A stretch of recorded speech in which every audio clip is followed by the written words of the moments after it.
A News 2 special presentation. Hurricane Hugo, 30 years. Sponsored by ServPro and Berkeley Electric Cooperative. It seems so long ago, but the memories are so vivid it also seems like just yesterday. It was terrifying. It was, it's just hard to explain unless you were here. One of the problems that these people have out here is that they have so much damage from tree limbs and tops of trees and whole trees falling on everything, they have no power. But what emerged from the onslaught has been the strength and the spirit of a people who won't be beaten by Hugo or anything else. And people are the real story of the storm. So many suffered and still are. So many risked their lives to save others. A handful sounded the warning and led throughout the siege. Under a state of emergency. And so many gave and are continuing to give so that we can rebuild physically and emotionally. That is the story of Hugo. Terry Casey, my good friend, anchor at News 2 at the time, said that 30 years ago, and it still holds true today. We've recovered, we've rebuilt, but the memories are as strong as they were in 1989. These memories, along with several scars still dotting the low-country landscape, are the story of Hugo today. Good evening, everyone. I'm Ron Fowler. Over the next hour, we will relive those memories. For those that survived Hurricane Hugo, there is one question they all have an answer to. Where were you? We were here before, during, and after the storm. Myself, Terry, Leslie, Dan, and the rest of the News 2 team, the only voice on the television when Hugo arrived September 21st in the dark of night. This is our story. Well, we've been tracking it like we tracked every single system from early September, the first week in September. If you'd have told me on September 9th when that wave came off the continent of Africa that 12 days later it would be one of the biggest stories, if not weather story, news story that we've ever seen in our history, I couldn't have imagined that at that time. But I think the time I really realized was once it hit the northeast tip of Puerto Rico. And once it hit Puerto Rico, the winds were 150 miles an hour. We saw the damage there. And from that point on, now our window is really shrunk in terms of expecting a landfall later that week. It got bigger, it got larger, it got stronger. And then obviously I get goosebumps thinking about it, knowing that, you know, it looks like it is not going to deviate off its northwest track and that Charleston, the coast of South Carolina, would be impacted. That means the hurricane seemingly will be steered into the southeast coast. Hurricane Hugo. He is on his way. Rob says expected to make landfall around midnight or so. Is that a little correct? after midnight and 2 the way. We need to mention that we are obviously going to leave our TV station, the studios in Mount Pleasant. I'll be going to the National Weather Service. You will be going to the emergency preparedness. So we also are evacuating the Mount Pleasant area, but we will continue to broadcast, give you the latest information. And that we want to reiterate. We will stay on the air or make every attempt to bring you the information you need to have. Now, for all of us here at TV2 Action News, I'm Terry Casey. Good night. We will see you throughout the night. I went to emergency preparedness headquarters with Leslie. We had absolutely no idea what we were in for at the EOC, and already the roof was coming. So in the eye of the storm, we evacuated. All we had to do was move from one part of a parking lot to the other, but it was already so confusing, and there was so much debris everywhere. We couldn't find the building. And I remember briefly thinking, how much longer? How much longer? Because we knew the backside of the hurricane was coming. Terry, Leslie, and I kept Dan Ashley updated by phone. It was nearly midnight as Dan was doing an update from the transmitter. It wasn't very pretty, but Dan was the only broadcaster left on the air in the Low Country. If nothing else, it was information.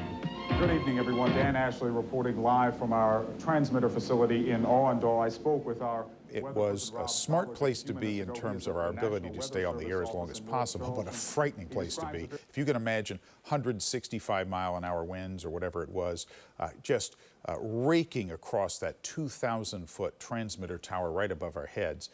To be honest, we thought we were going to get killed that night. We didn't think we would survive. I was young, 24 years old, and that was scary because of the enormity of the situation. Metal bending is a very eerie feeling. So it was dangerous, and we knew it was dangerous, but we tried to stay calm and collected as best we could and give people updated information. As it turned out, that facility allowed us to stay on the air longer than anyone else. I was the last broadcaster on the air before power really got knocked out, and the first one on the next day in the entire community because of our decision to be at that transmitter facility. Day one after Hurricane Hugo, as the cleanup and the restorations of our home begin. What followed in the days and weeks ahead was heart-wrenching to see the extent and scope of the damage across such a wide area. Through the barrier islands, up through Somerville, down south toward Beaufort, up north, all the way to McClellanville, so badly hit. All of these communities just utterly devastated. And we went to work trying to reach out to those communities and figure out where the damage was and what the relief situation was and who needed what. And it was an intense time. The enormity of the destruction was just more than you could believe. Steeples, you know, we're the holy city, right? And I remember trying to write to it in a beautiful way, if I could, just to try to add something to how profound this was. And I wrote, "The holy city is scorned." I mean, it really is bringing tears to my eyes, really just thinking about it. At the time, you weren't going to cry, but now thinking about it as a sum total of an event that we covered for a year, and it's all we talked about for 10 years. That's how big a thing it was for all of us, for everyone who went through it. You didn't stop talking about it. Everything was before Hugo, after Hugo. Was it before Hugo? Was it after Hugo? We were part of something, and we got to see absolute, genuine leadership. Perhaps leadership that in our lives we may never see leadership like that again. These folks now have about a half dozen or better new residents in their backyard, all fishing boats. Just something that seemed at the time, seemed as though this will be insurmountable. But it wasn't, obviously, in the end. It came back better than we could ever imagine. But at the time, it was like nothing we had ever seen before. We couldn't have dreamed it up. But in the years since, Charleston and the entire Low Country has bounced back so brilliantly and powerfully. And I always love going back for a visit, and I'll see you soon. God, I miss you so much. In the aftermath of the storm, people found creative ways to help however they could. In Georgetown County, a florist used her flower shop's van to deliver supplies. News 2's Taylor Murray has that story. That's what this shop is all about, is helping people. A little flower shop in the heart of historic Georgetown. The owner says the shop delivers more than just flowers, it delivers hope. I think florist shops are ministries in themselves. It's a hope delivery business that was birthed during the most devastating storm many in her community had ever witnessed, Hurricane Hugo. This is the main street of Georgetown. It has been cordoned off. The only people there are people like this, people who've come back to their stores to try to replace things. It's so vivid and so strong in your mind about the devastation and the strength of that storm till it was like yesterday. 30 years ago, when Hugo rushed ashore, the Georgetown County area was devastated. Miraculously, Jeanette's home and flower shop made it through the storm, but so many weren't so lucky. It hit during the night, so a lot of them had no clothes to put on the next morning. You know, they were in their pajamas or whatever they had on that night before, or whatever they could find to put on. So they were in immediate need of everything. So Jeanette went to work. She loaded up her flower shop's delivery van with supplies and drove from Georgetown to McClellanville to Sandpit, dispersing whatever she could to help those devastated from the storm. We were out and about, and so many of those people were in such a state of shock that they didn't care what was delivering supplies to them, because, you know, that was a desperate situation. She even loaded a helium tank from her flower shop into her van so that she could give balloons to children. When they get up in the morning and their house is gone, their toys are gone, everything that's normal in their life is gone, it's amazing the smile that a balloon will bring. Jeanette says that she's still using her van to help those in need after disaster strikes, because it's during the tough times, like in the aftermath of Hurricane Hugo, that little flower shop vans become hope delivery vehicles. In studio, Taylor Murray, Count on 2. Life continued during Hurricane Hugo, even the burst of new life. Olivia Parsons has the story of the nurses who stayed to deliver them during the worst of the storm. Ginger Ballantyne and Amy Guest watched Hugo unfold behind the doors of the Old St. Francis Hospital in downtown Charleston. It was rough. Ballantyne was a labor and delivery nurse at the time. Guest was and still is an ER nurse. both told to pack a bag and expect to stay at the hospital for at least 3 days. We did not have any idea what was going to happen to us. But that didn't stop them from doing their job. All we worried about was taking care of our community at that time. Valentine says while one woman was giving birth, all she could remember were the ceiling tiles rippling above. And then all night long, the doors rattled. The water was coming down the elevator shaft. Guests in the ER staff relocated to the second floor. She says while Hugo was brewing, people were banging on the doors of the hospital, begging to be let in because they had nowhere to go. A lot of people came in the building that night. I mean, we took nursing homes, psych patients. They were all up on second floor with us. She says she remembers the windows popping out and how she could feel the building sway. And when she looked out the window, the entire street was nothing but water. This is a stressful thing that I'll probably never get over because the cars were floating, boats, houses were torn up. She says once Hugo passed, the hospital went into autopilot, working around the clock to help those in need, not even knowing if they themselves had a home to return to. Valentine says without water at times or electricity, the people working at the hospital were still prepared to help in any way possible. We fed so many people other than just hospital employees and patients. It was super amazing. They say it built a different kind of bond between the staff, changing their lives forever. St. Francis has always been my family. But in times like that, you really see how much that means. And that's why I've been here 40 years. And though the two never want to experience a storm like Hugo again, they're empowered knowing they can handle whatever Mother Nature throws their way because, after all, they're survivors of Hugo. In Charleston, Olivia Parsons, Count on 2. You know, we've been advising these people for a day and a half, almost 2 days now, that this was going to be a dangerous storm, that the potential was there, the biggest threat potential in years. And it's almost ironic that 30 years almost to the day, Gracie came across this area. And I'm sure there were some people that did not heed the warnings that were given then, and there will be some now that did not heed the warnings. So basically try to fend for yourself. If you haven't moved yet and you're not planning to move, I hope the Lord has mercy on your soul and it helps you survive.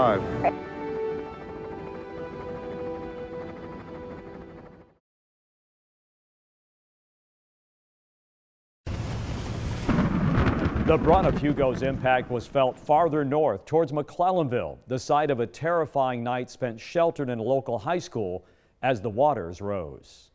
On the night of September 21st, 1989, hundreds of families took refuge here at Lincoln High School, one of many shelters here in Charleston County. It was a horrifying night, a frightening ordeal as floodwaters filled this safe haven. I reached down on the floor, and when I reached down on the floor, it was water. Then I alerted everybody in the room to get up. We have water in here. And so when we got up, the water kept coming in, and on the glass door, we could see when it got as high as the door, we could see the little crabs and the little fish. That's when I realized that we were trapped. We were inside. We couldn't get out at all because the water was so high, you couldn't even open the door. People start panicking then. So the water came above the door. Mrs. Young says a minister lifted her grandchildren to safety. He took my 2 grandsons and put them on top of the refrigerator because the water was just that high. She says many thought they would drown. We thought we were going to die. We thought this was it because Miss Purdy was in there and she said to me, she said, Miss Young said, look, we came over here to die, you know, because there was so much water. Around 6 o'clock that morning, the water had gone down, had receded enough for us to come out. When we came out that morning, well, my car was, there were two cars, well, I have some pictures, there were 2 cars on top of my car. My car was smashed to the ground. And all on the baseball field, a football field in the back, cars were this all on top of each other. It was, you know, it was a blessing, no one drowned. The mistake was, we were just so close to the Atlantic Ocean. We were right there. That should not have been a shelter. I still say we are still blessed. And of course, the next time, if another storm is coming this way, hurricane anyway, is coming this way, we will be more serious about getting ready because we had never experienced anything like that before.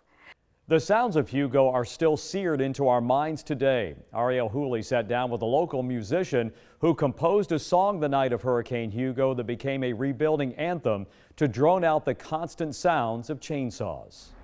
The winds were beginning to pick up around 6, 7 o'clock, and I was sitting in my house with a guitar, and I started thinking about The Wizard of Oz.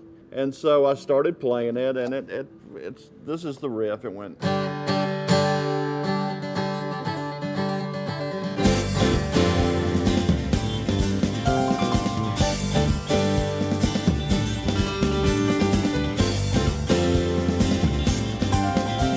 And so I was sitting there playing it, and I kept playing it over and over, and my wife yelled at me and said, "Hey, Michael, come to the window." She said, "Can you believe it? It's raining sideways." And so that phrase just caught me right then and there. It was raining sideways. Within 10 minutes, Michael Davis wrote a song that would become a rebuilding anthem for the Low Country. Raining Sideways went on to sell 30,000 copies. Davis rode out Hurricane Hugo with his wife in their Hanahan home. It was unbelievably loud.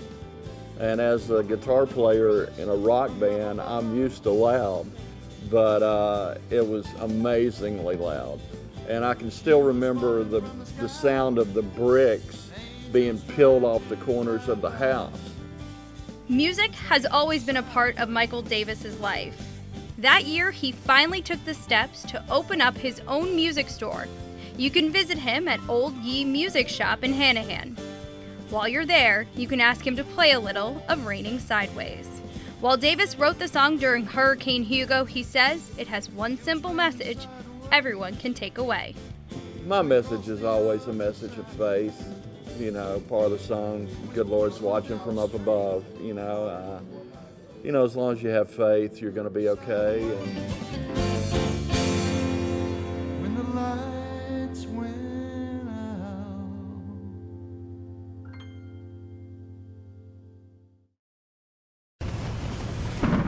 Everyone who lived through Hurricane Hugo has a story. We'd like to thank you for sharing them with us on Facebook. We read through all of them and relived the event with you. Recently, we sat down with a local Mount Pleasant resident for his memories of the storm. 30 years later, it's a memory. I still tear up. Myself and my wife and friends didn't take it as seriously as we should have. And we were very carefree and thinking, you know, this is going to be, a couple days and then we're going to be back to our routine. That evening when the storm approached, we could hear the wind howling in the background. We could hear the foundation shake. And during the storm, we heard a tree go up through the air and go through our second story. We had a kiddie pool at the time, and we funneled the water from the ceiling, which was water was pouring into the shower. If we had not done that, we probably would have lost our house. The next morning when we walked outside and saw the devastation, I can't tell you how amazed we were. Our jaws just dropped. One of the houses across the street from us had been split in half. Nobody knew what to do in the beginning. The community really pulled together. People shared food.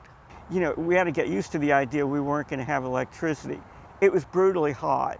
One of the first things that happened after the shock was people were putting tarps on their houses because most people had roof damage. And then came the chainsaws after putting tarps on, because people had to get the trees out of their houses, off of their houses, and just cut up. I must have gone through every pair of sneakers I had multiple times, and you couldn't dry them except in the sun because our dryers didn't work. And so I volunteered at the Red Cross with Bob, one of my coworkers. I think for the people who were there at the Red Cross, it was incredibly important just to be able to talk, just to be able to cry. People had never found themselves in situations like that. it is a time to pull together. And people do. There are good people out there. And I think milestones like that show people's character, whether they're going to help, whether they're going to do the right thing. In the case of Hugo, this city really pulled together. The voice of action hours before landfall, Linda Lombard, takes a look back at that night as Hurricane Hugo crept closer. That's Hugo knocking on the door. Get ready. As chairman of Charleston County Council and chairman of Emergency Council during Hurricane Hugo, Linda Lombard answered your calls and your questions. I just explained to everyone on television what was going on, that he was coming. And my last words, get out of town as soon as you can. Hold secure. She offered words of encouragement as she faced the effects of the storm herself. There was no electricity, no nothing, and it was September, so it was hot as Hades. After the hurricane, Lombard recalls riding down King Street and seeing roofs ripped off homes. And then I came to my house to see how the neighborhood was doing, and I had to walk the last 3 blocks because the trees were down. She says the Holy City eventually got back on its feet, thanks to the community coming together. And I'm so proud of this community. I'm so happy to be a part of it. In Charleston, Olivia Parsons, Count on 2. Don't go away as we'll sit down with former Mayor Joseph P. Riley Jr., my good friend and fellow News 2 anchor Leslie Lyles. That's coming up after the break.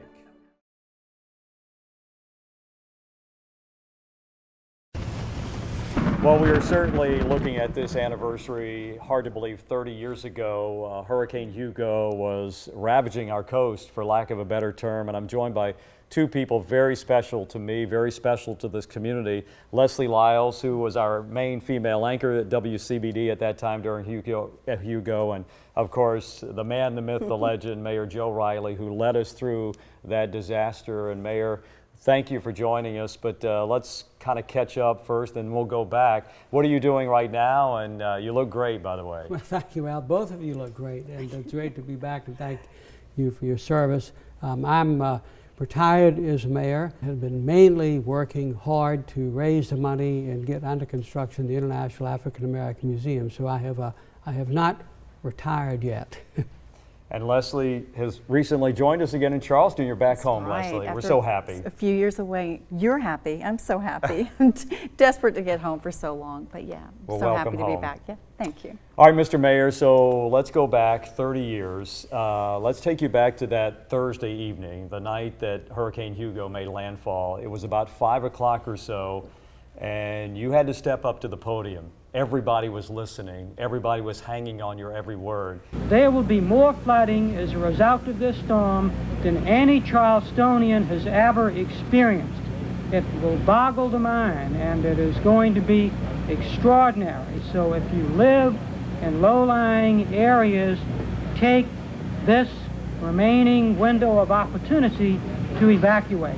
Mr. Mayor, listening to that, I think I get goosebumps because I remember that there wasn't much more time to react, that we had to react at that time. But being a meteorologist, we knew that the forecast was still a little bit iffy, and you had to make that statement and really take a stand out front. What was going through your mind before you got up to the podium, while you're giving that speech, if you will, and then after the fact?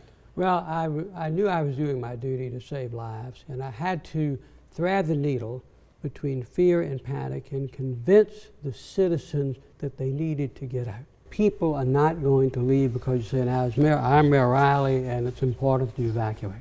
You know, you've got to thread the needle between fear and panic, and you've got to get them out, because if you don't get them out, they're going to die and it is your fault. So I knew that my job was to save lives and to get people motivated and afraid of hanging around. And we not only did that, we went door to door in low-lying areas and got people out because we know they would have been killed. You had to be prepared for the criticism, but you knew it was your responsibility to keep people from dying. That's what was at stake. Worst hurricane in the city's history. 1 person in the city of Charleston died. It's And a miracle. That was a house collapsing It had nothing to do with rising water. And Leslie, I know they you have a did. question. I was just going to say, you did keep people from dying, and also Mayor Bunch too. If you imagine what would have happened if people had not gotten out. But if you look back at it now, would you have done anything differently, or steadfast into you did everything just right? You know, Leslie, I'm so happy to be able to say I wouldn't have done one thing differently. And when it was over, before the sun came up, my job was to drive from the EOC, which was a difficult task because there were no street signs anywhere and debris everywhere. Darkness of night takes on a new meaning then. And it took us quite a long time to get to you. And when we did, the sun was just coming up. Yeah. And I saw you at City Hall, and except for the birth of my own children, I don't know when I've been happier to see anyone else. And at that time, we checked in on each other. How are you doing? How's your family? But then when those cameras came on, you had one thing on your mind, and that was rebuilding. That's right. Immediately. Well, I told my staff when I told them we were going to do the best job any city did preparing. Now, I came over at midnight, as you recall. Yeah. So we were in City Hall and radioed with other people in different places, 5 stations. I said, okay, y'all did the best job any city ever did of preparing. Now, we're going to do the best job any city ever did in recovering. Every tree out of the way, every house that had mail delivery again, every power line that could get back on, everything where people say, well, I can see I'm going to make it. I think a lot of people were surprised when right after the storm, shortly after the storm, you were encouraging tourism. We made a special effort to be able to say that the tourists could come back, and the horses and buggies are now on the streets, and the bus tours, and people are walking, the chimes are ringing, and people are back. Why tourism so fast? Well, we needed to get people back to work. You know, if you lose your power, that's a bummer. You lose your car, that's bad.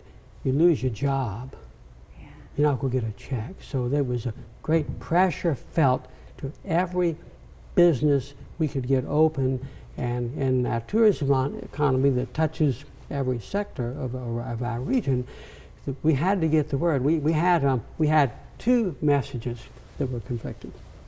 We had one message, we needed to tell the country we needed money, you know, and had to get money in.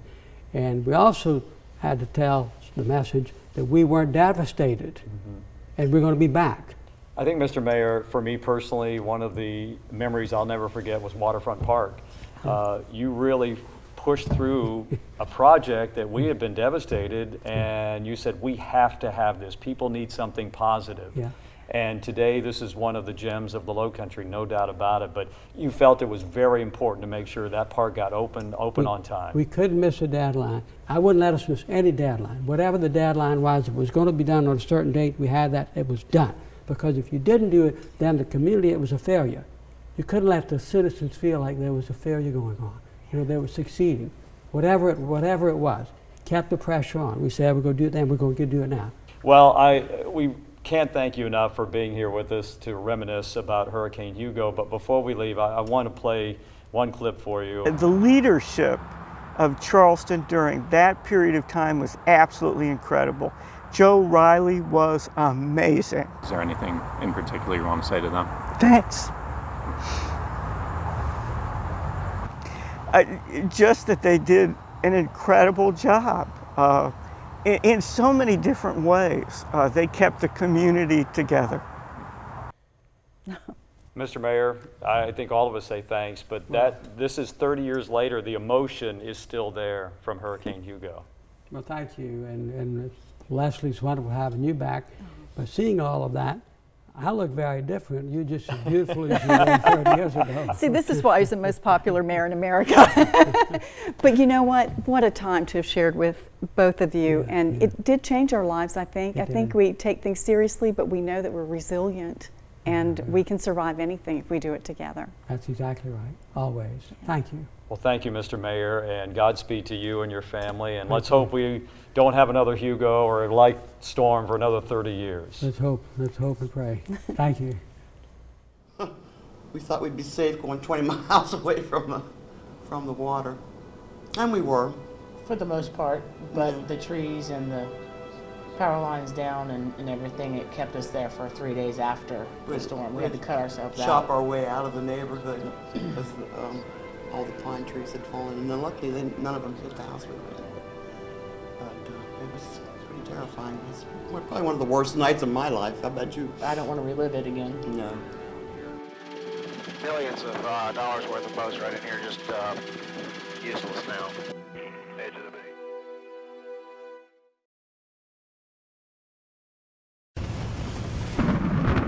Hugo left its mark on the Low Country. Some of the scars still visible today, as you saw at Lincoln High School. Temple Ricky traveled to another marker that told of the water's rise in downtown Charleston.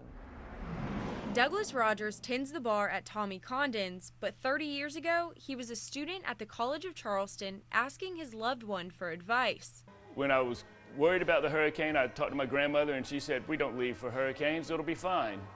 After that, she left for every hurricane. Rogers says no one expected the damages that came with Hugo. He shows us around the restaurant to a spot that marks where the floodwaters peaked. They didn't last that long, this high obviously, but as the tide went out, they slowly went down. Rogers explains the floodwaters came in at high tide through the doors and drains, leaving a lasting impact. I'm about 6'2", so it was a good 5.5, almost, probably about 5.5 feet. 6 years after Tommy's opened its doors, Hurricane Hugo closed them for 9 months of repair. The boards of the floor had bundled up, and there was pluff mud everywhere, and crab, a couple of dead fish, a little bit of wildlife that let us know that they were still here. And as a way to look on the bright side, Rogers says the situation ended up helping Charleston's tourism business. It put us on the map because we were hit so hard by it, and it brought more people down. It had its good and bad implications, I guess. I was a young patrolman at Charleston City Police Department, working. We were running around trying to prepare as we knew at the time how to prepare. We were so naive at the time. It was something that we had never experienced, at least in my lifetime. My home that I lived in at the time was totally destroyed. I didn't have a home for months.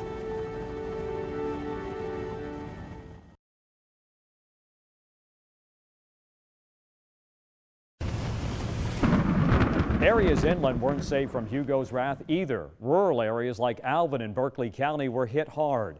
Raymond Owens has the memories of those who took the calls for help. At the time, I was a corporal with the sheriff department. Late that night when Hugo started hitting, sounded like a locomotive train was coming, the tree was falling.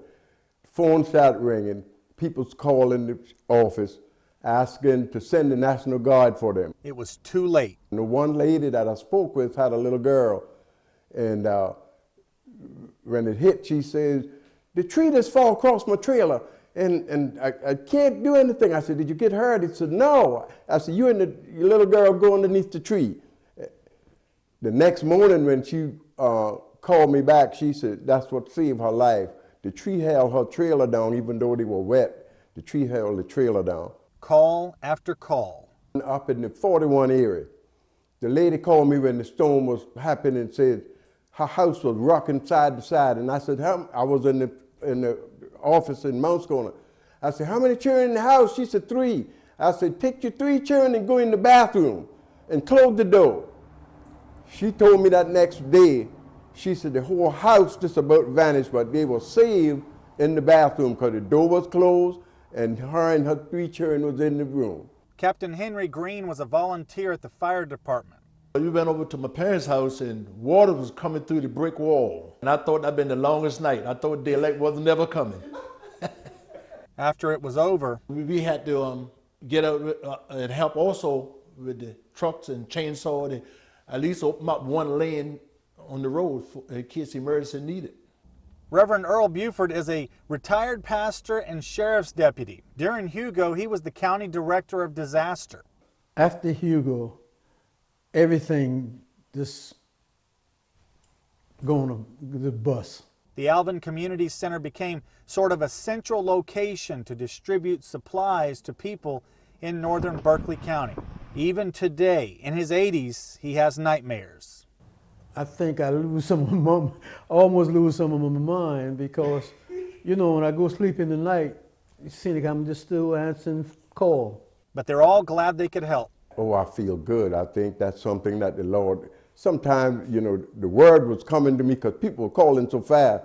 I was opening my mouth, but I think the Lord sent an angel to speak, to tell me the word, to tell the people. And it worked out pretty good. All three of these men continue to serve their community here in Alvin, either at the sheriff's substation or the fire department. In Alvin, I'm Raymond Owens. Count on 2. We'll be right back with more memories of those who survived Hurricane Hugo after this short break.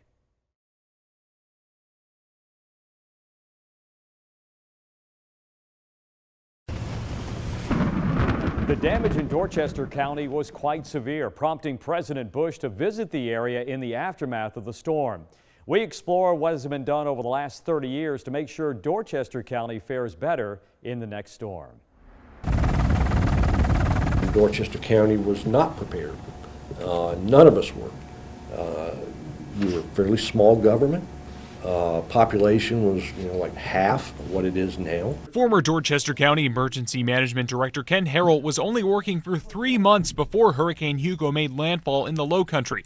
He had no emergency management training. The department was only made up of him and one other staff member, and they weren't expecting the storm to impact the county as much as it did. Hurricane Hugo was the one storm and the first storm to demonstrate that hurricanes can have disastrous effects, much further inland than the coast. The weak side of the ice skirted the Somerville area, but it still brought winds with gusts over 110 miles per hour. That led to tree damage, and lots of it. And just about every major road blocked. By trees? Blocked. Many trees. Yeah. And down power poles, utility poles. 5 people were killed in the county, about 100 homes were destroyed, and 5,000 structures were damaged. President George H.W. Bush came with Mayor Berlin G. Myers, Governor Campbell, and other leaders to see the devastation firsthand. The president came in, within a few days. I don't remember exactly how long, and that helped bring some attention to the area. Another prominent official in the county, Sheriff L.C. Knight, lived there during Hugo, but during the storm was stationed in Charleston when he was working for the state law enforcement division. He said it was very difficult to get around because of the number of trees that were down. I was in Charleston. I was in touch with the people there in Dorchester County and tried to help them all we could because we would have truckloads of supplies coming in. Next morning, time as the storm cleared, we were ready to hit the road, but you just couldn't. Several of our cars, and I think a bunch of the Highway Patrol cars, were damaged from flying debris. But today, current Emergency Management Director Mario Formisano says things have changed a lot since Hugo, and he thinks they're much better prepared for the next storm. There's been a significant evolution since 1989 and a maturity within the emergency management community. The way we prepare the public is much different now with the evolution of social media. And the county encourages residents to get ready for whenever another storm like Hugo moves through. You can learn a lot more about how to get prepared by visiting the Dorchester County website. In Somerville, Stetson Miller, Count on 2. I flew across that area yesterday. We did a whole survey across there yesterday morning, and from the air it didn't look as bad as it does from the ground. I think the one thing we have found here, and we knew that at the time, was we're lucky.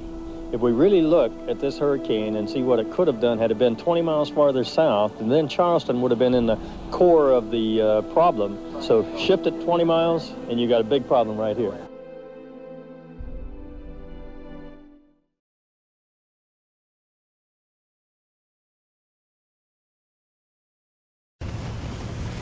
Now that Hugo is come and gone, we look forward to a future of rebuilding.